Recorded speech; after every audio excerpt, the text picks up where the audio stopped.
Welcome to Entrepreneur Conundrum with Virginia Purnell, where growing entrepreneurs share how they get visible online. Hey everyone! Today I'm joined by Len Ward, a former Wall Street VP from the institutional equity trading desk who made the jump from high-stakes finance into digital marketing and now leads the AI work at Commexis, an AI consulting and product development firm. Len brings a rare mix of financial insight, entrepreneurial experience, and hands-on AI expertise with a focus on what business leaders actually need to know right now. He's become a go-to voice for leaders who want clear, practical guidance as AI reshapes how companies market, operate, and grow. Welcome, Len. Thanks for having me. Thanks for being with us today. So, how'd you get to where you are? Currently, how'd I get to where I am? Yes, that wiggle-woggly road. Yeah, it's quite a road. I was young in my 20s, started out on Wall Street. I was actually a stockbroker at Morgan Stanley. Did that, I think, for a couple of years. And I was lucky enough to know a few people on the institutional side. Institutional side means you're not really selling equities or bonds to individuals. You're selling them to your mutual funds, your pensions, your retirements, things like that. So through a couple connections, I was able to get hired at Credit Suisse First Boston, where I went through the equity trading program. I think I ran there about 6 years. After that was all done, I think a merger happened and a lot of our roles were being reduced per se. Let's fancy talk for laid off, how Wall Street operates. I had an opportunity to go back to Wall Street. I was lining up a couple interviews, but I always knew at my heart that I was an entrepreneur and I was really having a tough time working for people. Not because I didn't like people, I just had a tough time really because when you're a true entrepreneur at heart, you have your own opinions and views and you become what I like to say unemployable, which is exactly where I arrived at, unemployable. I started an e-commerce business with somebody else I know. We were going to buy a business. We ended up starting an e-commerce business way back in the day of like '05, I guess it was, when e-commerces were really brand new. Back then, you were actually marketing your stuff on eBay and things like that. Google was just on the periphery. But as that business was growing, Google was kind of pushing to the forefront. And we did have to learn digital marketing. So for well over 20 some odd years, I had to teach myself digital marketing to help this business grow. We actually hired an agency to help us out. We realized they weren't doing anything. So I really had to learn it. Even went back to community college, which is, believe it or not, way back in the day, the first online classes I actually did for community college to learn a little bit of coding because you had to actually implement all the stuff yourself on websites back then. And it was very, very difficult. So that e-commerce business was a victim of the housing environment. If you remember in '08, we had the Great Recession, and the e-commerce business we had at that time was a very high-end ticket business. You're talking high-end Broadway tickets, high-end sports tickets, high-end concert tickets. People were not spending money on high-end items back in '08, '09. But I had a few people asking me how I did the digital marketing thing because they had businesses and they wanted to know what I was doing. So fast forward, I started off as a freelancer. I tell people all the time, it moved so quick. I walked in my office one day and there was 25 sets of eyeballs staring at me. That's how quick the business grew.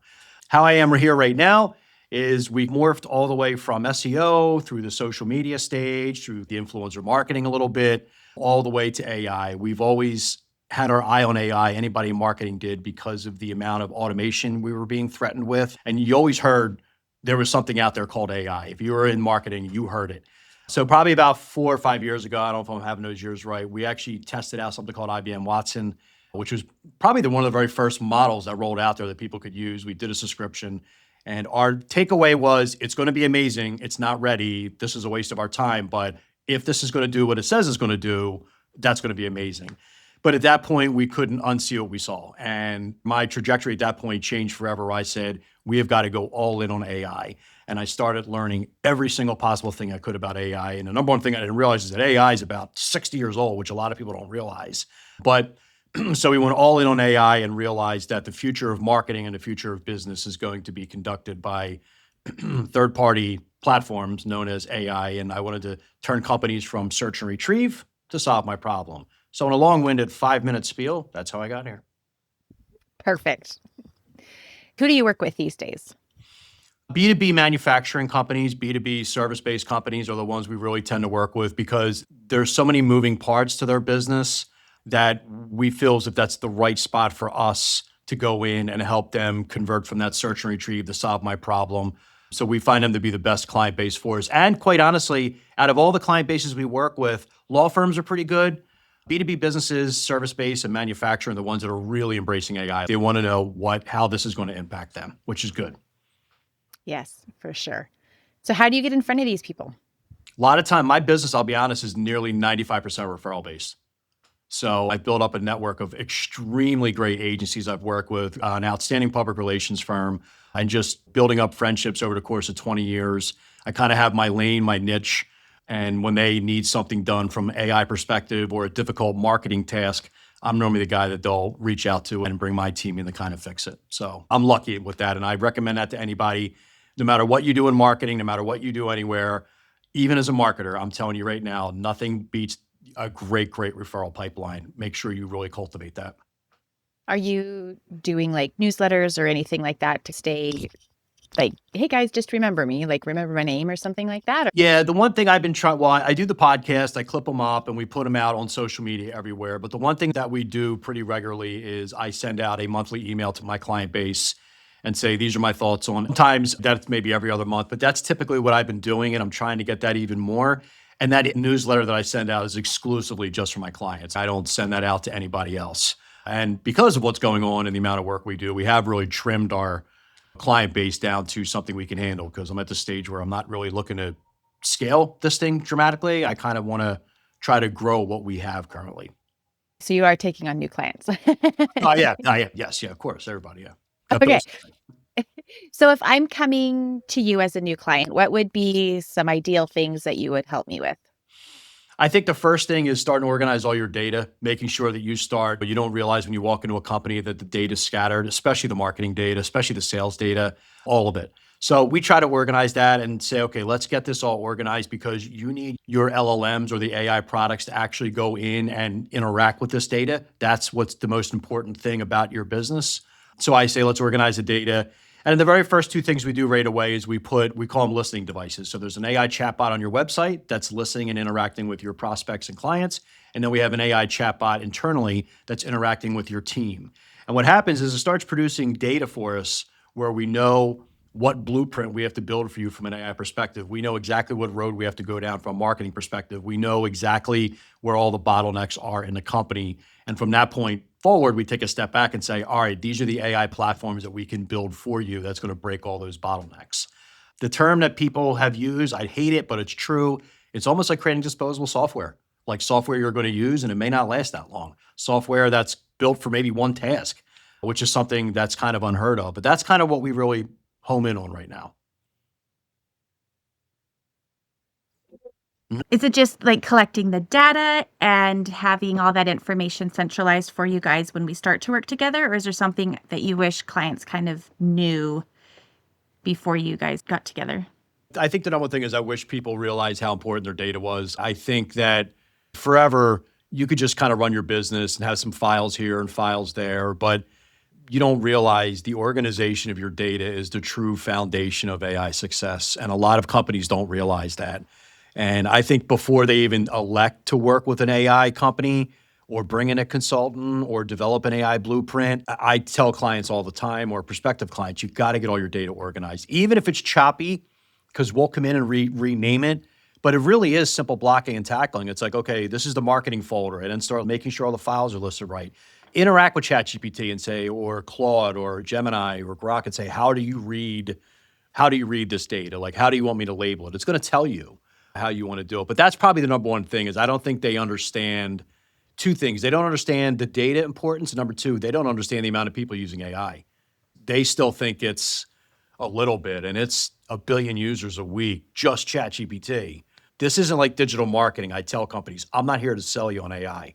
That's not my job. My job is you're ready to work with AI, and I'm ready to help you, bring you to that world. And I don't mean to be a jerk when I say that, but it's more like I'm not a salesman anymore.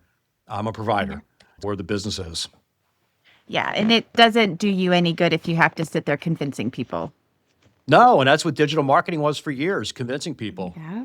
Crazy, and I just couldn't believe it. I'm convincing people. How many people are using Google? Are we really having this question in 2018? I know every time I walked in, it was the same question. And it's interesting how many people, even these days, almost need to be convinced on doing digital marketing. Yes. Now, there's a lot of businesses, like sometimes it's hard to convince an attorney who's got a great referral base, an accountant who's got a great referral base, dentistry and stuff like that. But if you're starting out, and you have no brand recognition, digital marketing is not even an option. It's your utility, it's your electric bill. Hmm. So, and you think that's bad. Now you got to start shifting over to AI. That's going to make your head explode because search and retrieve, which is what everybody's remembered, search on Google, read a bunch of stuff, pull back my answers, decide what you want to do to. I'm showing up at your website and I need an immediate answer right here, right now. There's a whole different way in which you have to market that. And there's a whole way in which you have to have platforms installed to be able to meet that criteria. And you don't have the 28 years that you had of digital marketing, this long runway. You have 28 minutes. And That. companies just don't understand this. And it's funny because I look around, I follow Wall Street very closely. My true passion is I really love looking and reading about business all the time. And I look at companies and I'm like, they're dead. They're Yeah. completely dead. You got to look at the ones that AI needs to use. Yes. Mhm. And the ones where AI is not going to have as big of an impact as people think. Mm. I thought it was great. One of the great AI leaders I was watching was actually a podcast, and he held his hands up and he goes, you need to think about the tactile businesses, hairdressers, barbers, dentists, nurses, doctors, the human touch element that, no, I don't want a robot operating on my teeth. When I'm in pain, a human's going to know that pain right away. I know I don't want a robot coming in giving me my medicine. I want to talk to the nurse and kind of figure out where I'm at. And I know I don't want to go to a barber and have a robot cutting my hair. I'd prefer to have a barber and she's cutting my hair and so forth. So when they told me that, I thought that was very interesting. So as dramatic as AI is going to impact things, I think the people with tactile, I think you're fine, beyond fine. Work with your hands. So, what are some big goals that you have in the next year or two? Obviously, I have revenue goals, which I keep that obviously close to the chest. But I think the goals are really to Commexis from being a marketing agency over to a true AI implementation agency. But it doesn't mean we're getting rid of marketing because marketing is one of our absolute cornerstones because AI will impact marketing more than anything. But our goal is truly to rebrand and re-identify Commexis where we are looked at in our area, the Mid-Atlantic region, more so the Philadelphia market, where we're looked at as a company where if you're trying to get started in AI, what is the safest, fastest, most effective way to get started? And that's would be Commexis. That's why our trademark term is AI that works from day one. And we do actually back that up right away because we hand you over a link that starts reading your data immediately. So from day one, it's working. What do you think is your number one roadblock from reaching that goal? AI jumping ahead of us. AI being able to do all this. I'm very conscious where you can't build a business on AI being foundation, your platform, because AI is going to outrun you. You have to build your business right now as an AI pilot. You need to be piloting these animals. You're never going to outrun these things. You're not going to outsmart these things. But what you can do is you can outfly these things. You can learn how to control and drive these things. So no matter what new AI items or products or models come on the market, it's going to be the top flight ace pilots that are going to be the ones that are going to be highly in demand. And that's exactly how we're positioning Commexis. And I say that to the point where a lot of businesses should be looking at that. There is so much business out there. We don't need to be in competition right now. It's digital marketing 15 years ago. Everybody's like, oh, it's my competitor. Back then, there was so much to eat. You don't need to compete against another digital marketer. The biggest competition is you and getting in front of the client because everybody needed it. I think the same thing with AI. So that's my biggest fear. And I'm like, okay, well, what's the only thing that can control if foundational, if the ground is constantly changing, you got to be in the air. Mm-hmm. What is the best advice that you have ever received? I love saying this story because it's a great story. It is indecision will kill you. When I was younger, I was caddying at a golf course and I was lucky enough to have Charles Barkley's bag and I was a huge Sixers fan. And then on the 18th hole, I looked at him. We had a great time going around. He was just such a great guy. And I just said, Charles, I'm like in that college stage, we all go to that stage of college where we're all like deep and all this crap, which you get over real quick as you get older. But you're in it when you're at the time. And I said, Charles, what made you great? I'm like, because you're obviously headed to the Hall of Fame. I was like, I want to know what made you great because it was like at this stage, whenever I had a chance to caddy for somebody, I was trying to grab advice because these are some really successful people we're caddying for.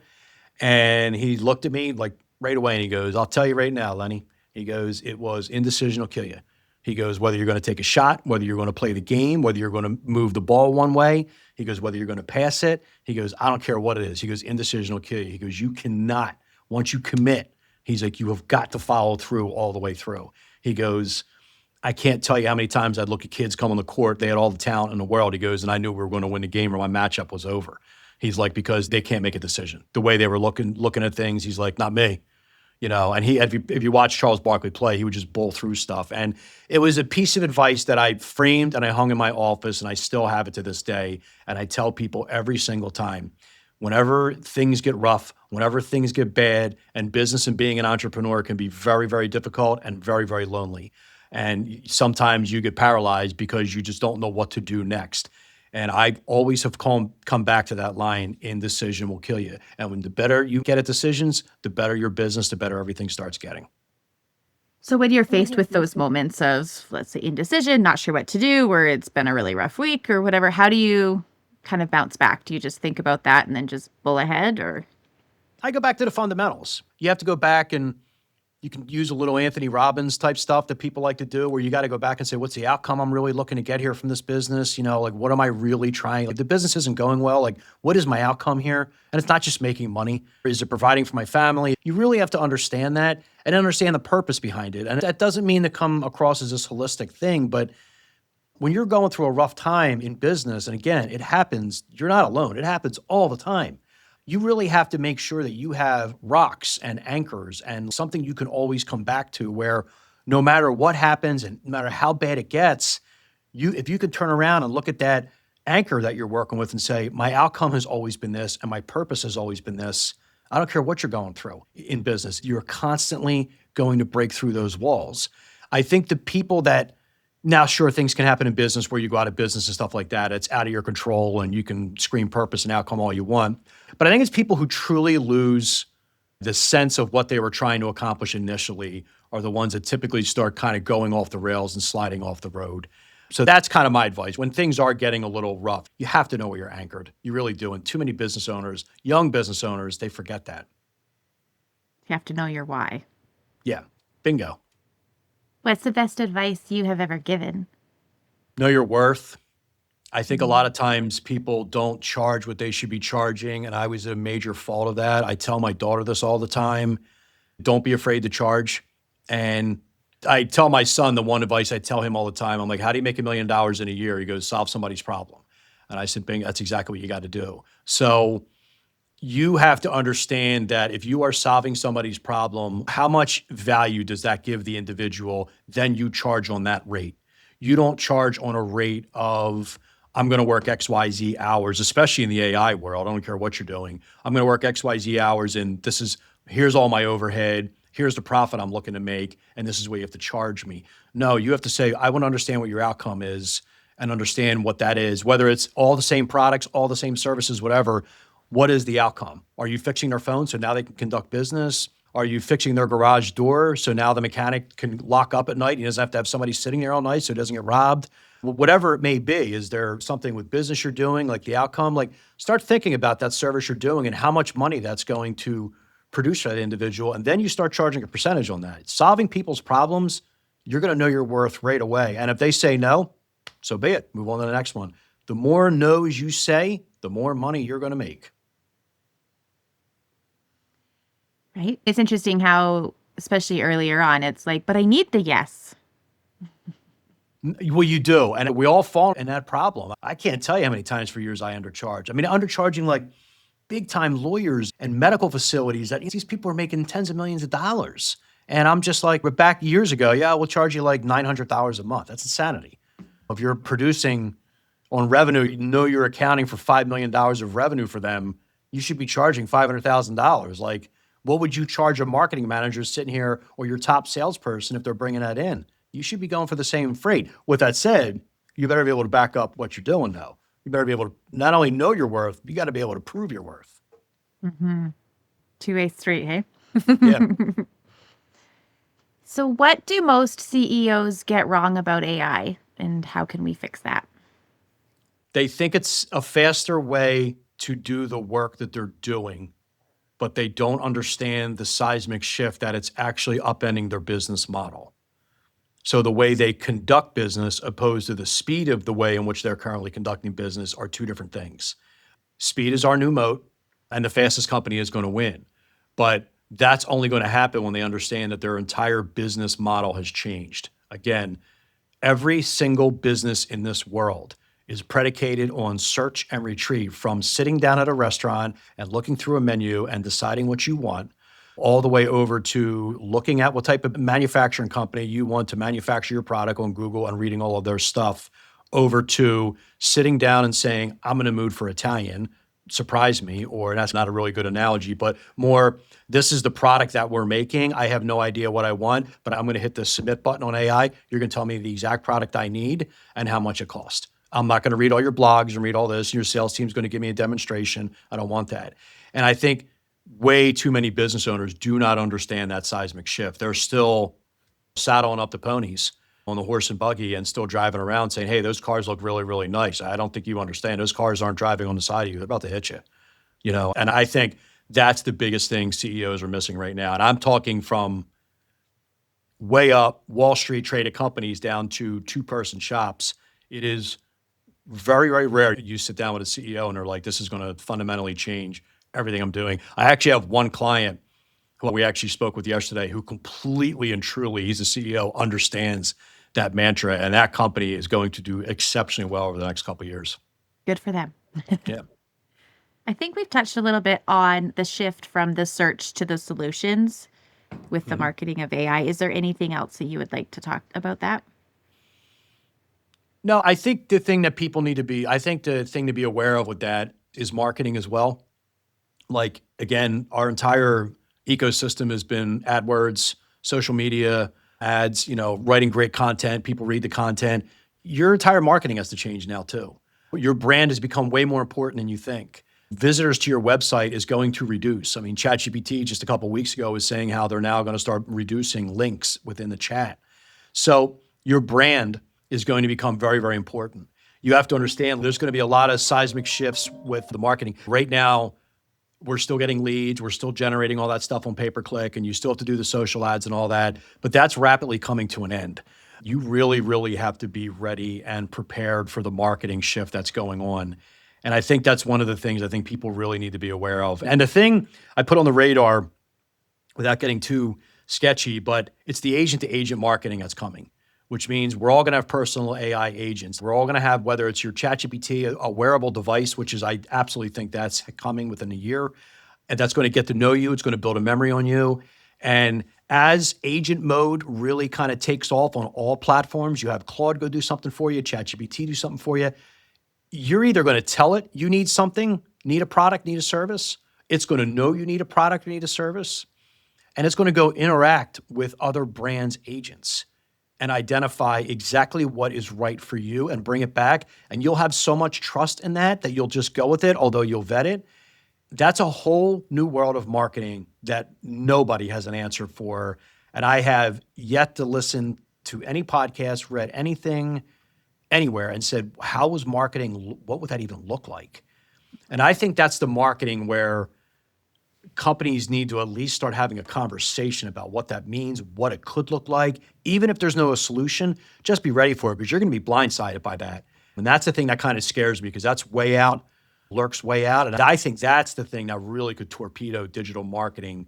And that's why we're telling clients, you have got to morph more towards being an influencer. You've got to start getting more videos on TikTok and YouTube Shorts, and because that is truly how you're going to start generating a lot of businesses. The way people digest content now, you need to start being your own micro-influencer. That time is here. Awesome. Well, I appreciate you being with us today. Thank you. Is there anything that we haven't talked about yet that you would like to?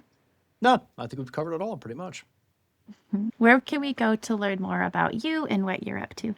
You can just come to Commexis.com. You can always just join our newsletter, which we send out once a month, and you can follow me on any of the social clips out there. My name is pretty much Len Ward anywhere. And if you want to have a conversation about AI, I am more than happy. People submit a contact form. They just have like a 20-minute question. I am more than happy to have that conversation with somebody. And if we are a fit, then we're a fit. If we're not, then at least hopefully you walk away learning something. Great. Well, thank you so much again for being with us. Thank you. I appreciate it. Thank you so much for joining us today. Be sure to subscribe and leave some love through a review.